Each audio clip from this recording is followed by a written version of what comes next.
ఈ రోజే డౌన్లోడ్ చేయండి. మీ ఫేవరెట్ షోస్ చూడండి. ఇది భయపడుతుంది అనుకుంటే కరెక్ట్ గా వచ్చాడుగా. నిన్నేరమ్మా, ఏంటి గొడవ? ఏం లేదు హర్ష, నువ్వెళ్ళు. అమ్మయ్యా, అనుభవాలున్నాయిగా, చెప్పకుండా జాగ్రత్త పడుతుందిలే.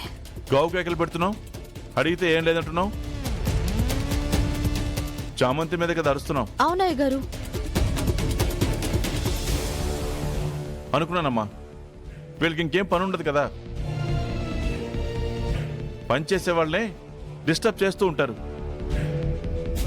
హలో హర్ష, ఇప్పుడు ఎవ్వరికీ పని లేక దీంతో మాట్లాడడం లేదు. అది చేసిన పనికి కోపం వచ్చి మాట్లాడుతున్నాను. రమా, నీకంత కోపం వచ్చే పని చామంతి ఏం చేసి ఉంటుందంటావు? అది మాత్రం చెప్పద్దత్తయ్యా. నేను చెప్తాను అయ్యగారు. నువ్వేంటే చెప్పేది? నా భర్తకి చెప్పడానికి నాకేమైనా భయమా? నేనే చెప్తాను. అది నిన్ను గిల్లింది, నువ్వు వారు చేస్తున్నావు. గడ్డి దానికి పెడతావనుకుంటే నాకు నమ్మకం లేదురమ్మా. హర్ష, మనం దీనికి ఫీజు కట్టి చదువుకుంటుందని కాలేజీకి పంపిస్తుంటే కాలేజీ ఎలక్షన్స్ లో ఇది ప్రెసిడెంట్ గా నిలబడుతుందంట. అది మన నిషా మీద పోటీగా నామినేషన్ వేస్తుందంట. దేనికి దేనికి హర్ష? బుద్ధిగా చదువుకోకుండా ఆ ఎలక్షన్స్ దీనికెందుకు? వాళ్ళ నాన్న కోసం కాలేజీకి వెళ్తోంది కదా, అందులోనే ఉండగా మిగతావన్నీ దేనికి? ఇక్కడ కాలేజీ ప్రెసిడెంట్ అయిపోయి తర్వాత పాలిటిక్స్ లోకి ఎంటర్ అయ్యి ముఖ్యమంత్రి అవ్వాలనుకుంటోందేమో. అవన్నీ కలలోవే. ఆ మాట చెప్పు హర్ష. ఎందుకు కాలేజ్కి వెళ్తోందో అది మాత్రమే వెలగబెట్టమని బుద్ధొచ్చేలా చెప్పు హర్ష. చెప్తాను రమ్మా. ఇది నువ్వు కూడా వినాలి. అమ్మ చామంతి, నువ్వు కూడా వినమ్మా. కాలేజ్ ఎలక్షన్స్ అనేవి చాలా చిన్న విషయం. మీరెందుకు దీన్ని భూతదంలో పెట్టి చూస్తున్నారు? దీనికి ఇంత సీరియస్ అవ్వాల్సిన అవసరం లేదే. ఆ విషయం చామంతికి చెప్పు హర్ష. నామినేషన్ వెయ్యొద్దని చెప్పు.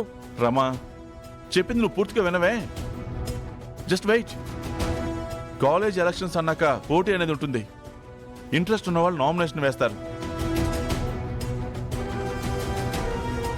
అపోజిషన్ ఉండకూడదు, ఇనానిమస్ గా గెలవాలని అస్సలు అనుకోకూడదమ్మా. నా దృష్టిలో అది అసలు గెలిపే కాదు.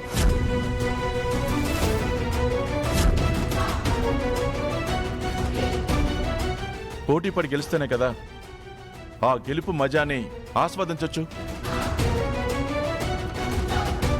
అమ్మా నిషా, ఒక మినిస్టర్ గారు అమ్మాయి అయి ఉండి నువ్వు పోటీ పడి గెలవాలి కానీ పోటీయే ఉండకూడదని అనుకోకూడదమ్మా. అలా ఏమనుకోవట్లేదు అంకల్. అమ్మా, మరి తనకు అభ్యంతరం లేనప్పుడు మధ్యలో నీకేంట్రమ్మా? హర్ష, నీకు విషయం పూర్తిగా అర్థం కావట్లేదు. ఓ, అదా నీ అభ్యంతరం? మన కాబోయే కోడలికి చామంతి పోటీగా నిలబడ్డం ఏంటనేనా? అవును హర్ష. ఇందులో తప్పే ఉందిరామా. నువ్వు అలా తప్పుగా అనుకోవడమే తప్పు.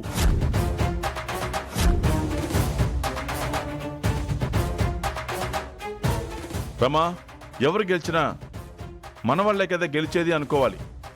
ఇటు నిషా గెలిచినా ఆనందపడాలి, అటు చామంతి గెలిచినా సంతోషపడాలి. ఏంటి హర్ష నువ్వు మాట్లాడేది? అంటే ఇద్దరూ సమానమే అంటావా? అలా అనలేదు రమా, ఇలా అనకూడదు గాని. అమ్మా నిషా, నువ్వు స్పోర్టివ్గా తీసుకోవాలి. చామంతి సెమిస్టర్లో ఫస్ట్ వచ్చింది, మూడ్ కోర్టులో గెలిచింది, బెస్ట్ స్టూడెంట్ ఆఫ్ ది ఇయర్గా అవార్డు కూడా సాధించింది. తనేం తక్కువ కాదు కదా. పోటీ పడిన అమ్మ నిషా ఏమవుతుంది? ఇందులో నిషా గెలవాలని చామంతి మీద ఒత్తిడి తేకండి. This is democracy. అలా చేయడం తప్పురమ్మా. చామంతి కూడా నిలబడుతుంది.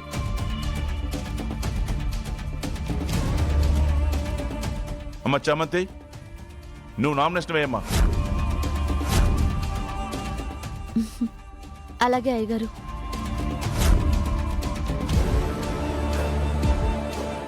మీ మాటని కాదంటానా నేను? తప్పకుండా నామినేషన్ వేస్తాను.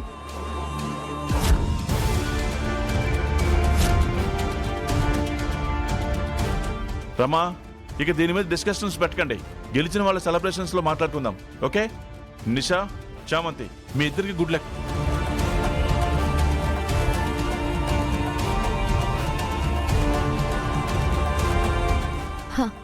అయ్యగారే చెప్పారు కదమ్మగారు.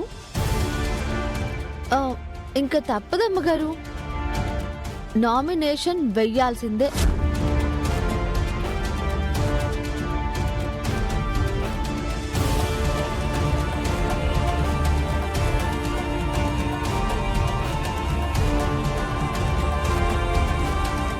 చూసారుగా ఆంటీ దాని పొగరు. పొగరే కాదు, దానికి తెలివి కూడా ఎక్కువైంది. మీ చేతే చెప్పించి మావయ్యే నామినేషన్ వెయ్యమని చెప్పేలా చేసింది. ఇప్పుడు అది నామినేషన్ వేయకుండా ఉండాలంటే ఏం చేయాలి? అత్తయ్య, నాదొక సలహా. చెప్పు రోజా.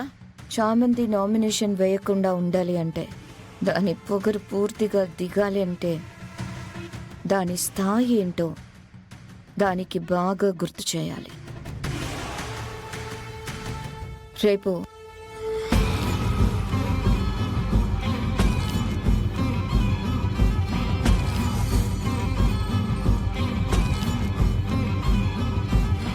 ఎలా ఉంది అత్తయ్య?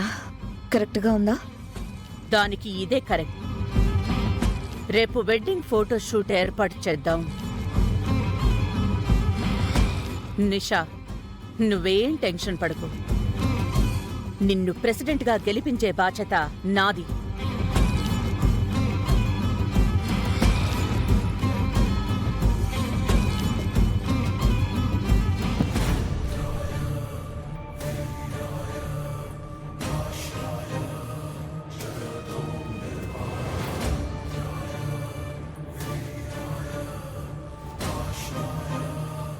కన్నయ్య, పైకెక్కుతుంటే కిందకి లాగే చేతులు చాలా ఉంటాయని అయ్యగారు చెప్పినట్టు వీళ్ళు నిజం చేయాలని చూస్తున్నారు. నాలాంటి వాళ్ళకి న్యాయం జరగాలంటే నామినేషన్ వేసి ఎలక్షన్స్లో నిలబడాలి అనుకుంటున్నాను. ఏదో రూపంలో నువ్వే వచ్చి నాకు ఏ ఆటంకాలు కలగకుండా చూడు కన్నయ్య.